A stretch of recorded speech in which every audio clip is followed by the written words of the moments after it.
this video an intro. This video is actually one I covered for Cruel Summer, which is a Patreon exclusive event where I dropped a new true crime video every other day through the entire month of June, and I wanted to give you guys a little taste of what Cruel Summer was like and what kind of content you can expect over on Patreon. So enjoy this video. Thank you every single person who has joined my Patreon. Cruel Summer was crazy, but in the best way. So thank you for your support and enjoy this video, everyone, and welcome back to Patreon. This is our 12th video this month in the Cruel Summer series, and yeah, let's get into it. I have been trying to cover for this series cases that you've never heard of, and this one I feel like is a good one, and I haven't heard like anyone cover it, so let's get into it. Today we will be talking about the murder of Stephen Watkins, and this is such a frustrating case because you have a man who was murdered in a room with 3 other people. So obviously one of them is the killer. But then it took police like almost a year to bring charges for the killer. And when the charges were brought, when an arrest was made, everyone was shocked. So let's get into it. Stephen Watkins grew up in the super small town of Chandlerville, which is like a very rural part of Illinois.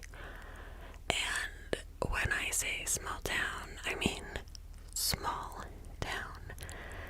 There were only 700 people living there when our story takes place.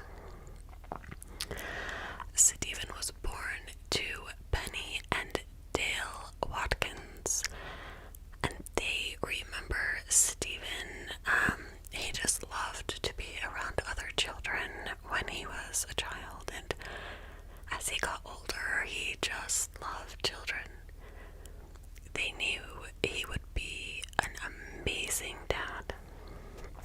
In high school, he dated a little bit, and after high school, he kind of wanted to get out of the small town. So he signed with the Coast Guard, and he was getting ready to move to Virginia, where he would be like stationed, when an ex-girlfriend of his gave birth to his baby girl. So his ex-girlfriend has his baby, and he knew she was pregnant. This wasn't a surprise. They named her Alexandria, and they called her Alex for short. And he was just enamored by this little girl. He would like sleep next to her and hold her little hand with his finger, and he was just like a very involved parent. He loved his daughter. So he had to move to Virginia for like Coast Guard stuff, and it wasn't long before Alex's mother realized that Stephen could give her like a better life than she could. She had obviously had Alex very young and was struggling with that. So when she was 2 years old, Stephen took over full custody of her, and he juggled the Coast Guard service with raising her. He made sure she always went to the best daycares years and had like the best of the best. He never felt tied down by Alex or anything like that. Like, it was an honor to be her father, and he was happy. But there was something missing. He longed for a partner, someone to like share his life with. He wanted to make a family. So his time at the Coast Guard ended, and he moved back to Chandlerville. He actually bought the house like right behind his parents, and he was gonna raise his daughter in that same like small town safe place that he had been raised in. So he got a job working for the state, and he met a woman who worked in the same office building. Like, their office buildings were next to each other, but I think they shared the parking lot. And he like saw her, I guess, for the first time and was just like, whoa, who is that girl? This girl would end up being Jennifer Webster, and she had also grown up in this super small town. So Jennifer and Stephen began dating, and it got serious very quickly.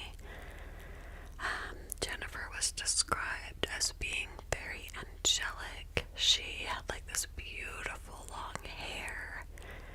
She was tall, very sweet, and very beautiful. And like I said, they became very serious very quickly. Now, let's talk about Jennifer's family for a minute, because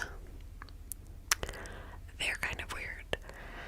So, Jennifer's family was very tight-knit, like extremely tight-knit. They all lived in the same house, like this really big house where like generations of Skinners, that was their last name, lived. The grandparents lived there, and like the whole family, the parents, the grandparents, the grandchildren had family dinner together every single night for 15 years. They kept very much to themselves. They were successful. They owned their own business, but nobody really knew much about them because they only kind of hung out with each other, and they very much were not open to letting anyone inside this like circle of trust, is what it kind of reminds me of. Anyway, they were also extremely religious. They didn't drink, they didn't smoke, and they were pretty judgmental about people who did. The people in the town would say that the family just always stuck together. They never let anyone into their world. It was almost like clannish. So, they were very well off. Like I said, they owned their own business, so they had a lot of money, but they didn't have a lot of friends. In fact, I don't think they had any friends. Friends of Stephen would later say he had no idea what he was getting into, getting involved with this family. So, when Jennifer and Stephen began dating, it raised some eyebrows. But Jennifer and Stephen wanted the same thing. They wanted love, they wanted marriage, and a family of their own. Stephen's family, on the other hand, was very accepting of their relationship. They felt like Jennifer was great. She would be a great partner for Stephen, and like by all accounts, she was an amazing mother to Stephen's daughter Alex. Jennifer, she really treated Alex like she was her own daughter, and things were just going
the Skinner compound where all of the Skinners lived. And like before people could even stop their heads spinning from this whirlwind romance, they announced that Jennifer was expecting. And pretty much immediately, as soon as she announced that she was pregnant, there was a shift in the way that Jennifer and the Skinner family treated Alex. They just kind of started to ice her out. They weren't as warm, as welcoming, and someone reportedly even told her she wasn't really a part of the family because she wasn't blood. So, obviously this caused a lot of problems between Stephen and Alex. Stephen was very upset, but he hoped that maybe this was like pregnancy hormones, and that once the baby was born, like things would settle down and go back to how they were. In June of 2007, Jennifer gave birth to a little girl who they named Sydney. And with the birth of their daughter, the marriage just continued to crumble. It was almost like Jennifer didn't want to share her daughter with her husband. She began spending all of her time at the Skinner compound. She would wake up in the morning and take the baby to the Skinner house, stay there all day, like take her clothes for the day, give her a bath there, feed her, and only bring her home at night to put her to bed in her crib. And Stephen was beyond frustrated with this. Like, he would like to see his wife and child. She was weirdly territorial over the baby. And Stephen was so frustrated that eventually he filed for divorce, and he told his mom he had to file for divorce so he could get visitation to see his daughter, because he wasn't able to see his daughter. So Stephen files for divorce, and as part of like the divorce decree or whatever, he puts that he wants full custody of Sydney. The day that Jennifer found out that Stephen was seeking full custody, she called DCFS and filed a report that Stephen had been molesting both his daughter Alex and their newborn baby Sydney. Now, these claims were not true. It was a disgusting and desperate attempt by Jennifer to try and get like sole custody of her daughter. But of course, an investigation had to be launched. They looked into these claims, and the Department of Children and Family Services found that there was like unfounded allegations, basically. Then, once it was wrapped up, Stephen was granted like court-ordered visitation to see his daughter. So these are court-ordered visitation. But Jennifer like refused. Even though in the divorce decree Stephen was supposed to have these like regular visits with Sydney, Jennifer and her family would do whatever it took to block these visits. They would come up with excuses why he couldn't take his daughter, like she was sick or whatever. Stephen would get so frustrated because pretty much every time he showed up at the Skinner house to pick up his daughter, they would just say, "Sorry, she's already asleep," and shut the door, or "Sorry, she's not feeling well, you can't take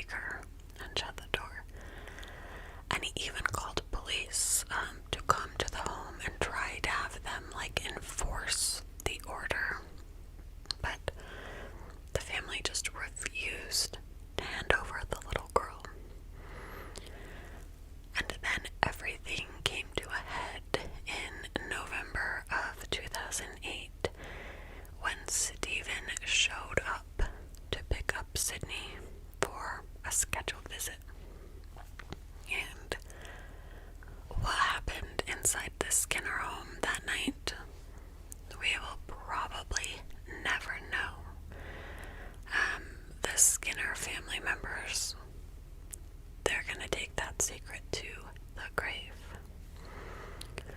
So Stephen shows up to pick up Sydney, and we don't know what happened between when he showed up and when the 911 call came in. But what we do know is that a 911 call was placed by Jennifer from the Skinner home that evening. Jennifer is crying in the audio of this 911 call, and she's saying that her grandmother needs help.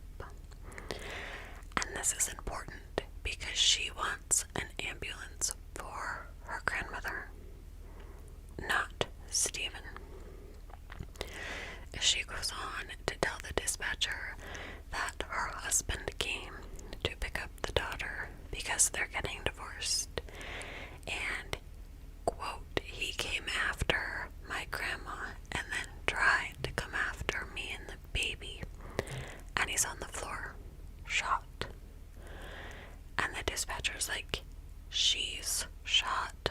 And Jennifer's like, no, he is shot. I need an ambulance for my grandmother. So she's telling the dispatcher she needs an ambulance for her grandmother, Shirley Skinner, and that her husband was shot to protect her. And she says, please help. I think my grandma is having heart trouble. So police are dispatched to the scene, and they're told by the dispatcher that Stephen had come into the home, like pushed his way into the home to pick up Sydney, and after he forced his way in, he knocked over an elderly woman who was having medical problems. But when police arrived, they were shocked at what they found. Shirley Skinner, Jennifer's grandmother, was sitting in a chair in the living room, and there were paramedics sitting next to her, holding her hand. And she was crying, and one of the paramedics kind of motioned for the police officer to look at the other side of the room. And there on the floor was the body of Stephen Wilkins. He was declared dead on arrival. He had been shot once in the back of the head with a 9mm handgun, and this gun was sitting on a box in the room. The paramedics told police that Shirley Skinner had told them that she had shot Stephen. According to them, Shirley said, quote, is he dead? I shot him. He shouldn't have come back here, end quote. And the chief of police waited until the paramedics were done, assessing and treating Shirley, and then he told her that he needed to ask her some questions about the events that had led to the shooting.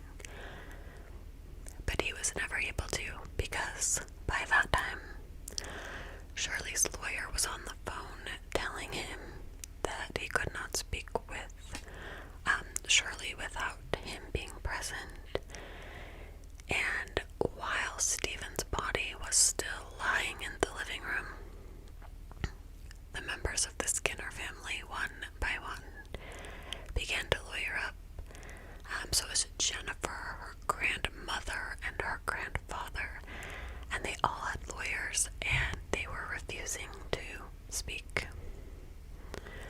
So with everyone refusing to tell police what had happened, investigators knew they needed to let the evidence tell the story.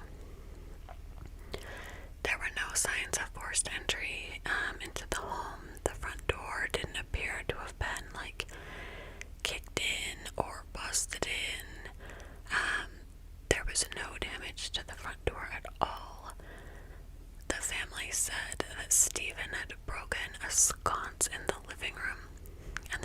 was a broken sconce found in the living room. Like, it was on the wall, but it was broken. But there was no evidence that it had been broken that night. There was no, like, glass or anything on the ground. And there was no DNA, no blood, no skin cells, nothing found on it. According to the family, Shirley Skinner had been pushed down, like Stephen had thrown her to the ground. But police didn't see any signs that had actually happened either. Shirley had no injuries, no scratches, no bruises, nothing. The gun that was used to kill Stephen was tested, but there was no DNA found on it and no fingerprints. Almost as if it had been wiped off before police got there. Now, I will say the police department that was investigating this was from a very small town. This was the first murder that any of them had ever investigated. So no one thought to have everyone's hands tested for gunshot residue. So we don't know whose hands fired the gun. We do know there was no blood found on any of the family members. No blood spatter, nothing like that. So forensically speaking, police didn't really have any evidence to suggest who had pulled the trigger. This gun was registered to Jennifer. And really, the only thing police had was the statements from the first responders who said that Shirley had admitted to shooting him. But this was hearsay. Stephen had been shot one time in the back of the head, execution style. He did not have any weapons on him. He didn't have a gun. He was unarmed. So this definitely didn't look like self-defense. No one in the home had been injured, except, of course, Stephen. And really the only people who knew exactly what had gone down in that house were members of the Skinner family, and they were refusing to talk to police. So even though the killer was obviously one of them, no one was talking and nothing really happened in the case. And the community was outraged by this. An unarmed man had been shot, a single father of 2 children had been shot, execution style. And police knew it had to be one of 3 people. It wasn't like they had no idea who had done this, but charges weren't filed. And people started coming forward in the community to talk about Stephen. And they said he was a great father, a very calm person. No one believed that he would have barged in or shoved an 80-year-old woman to the ground. No one came forward saying he had a bad temper. In fact, it was quite the opposite. Friends and family members and co-workers and even Alex's teachers came forward to say he was a super devoted, very kind, great guy, and no one believed the Skinner's version of what had happened. But people didn't have as nice of things to say about Jennifer. Jennifer had actually been married once before, but it was super brief. Basically, her ex-husband said she was a spoiled brat. It was her way or the highway. And if she didn't get her way, she would throw these massive fits. And so not long after they got married, he took off. Police went and spoke to Jennifer's first husband, and he described the Skinner family as having an us versus them mentality. Like, if you were not born into their family, you were against them, type of thing. Anyways, they also obviously found out about the baseless child abuse accusations that she had, accused Stephen of, and they had also found out that the court was about to award him full custody.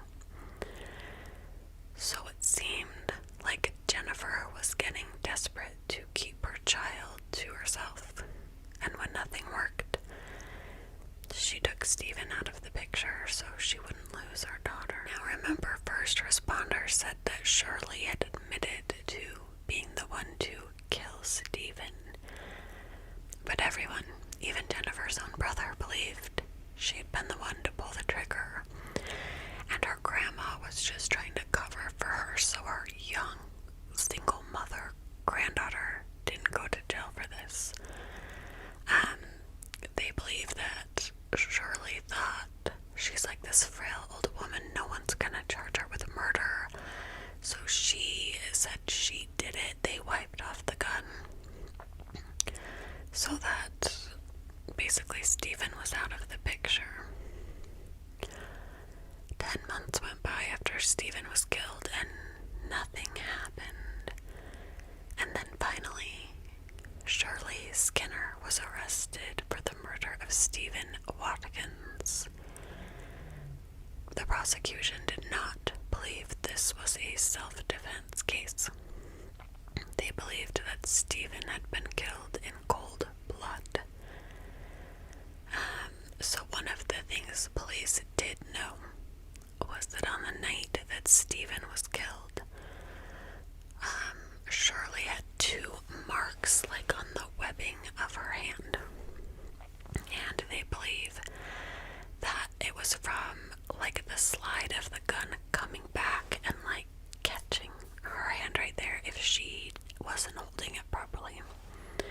Now they didn't have pictures of this, they just had testimony. But once they started looking into Shirley being the killer, they actually found out that she had been planning Stephen's murder for a very long time.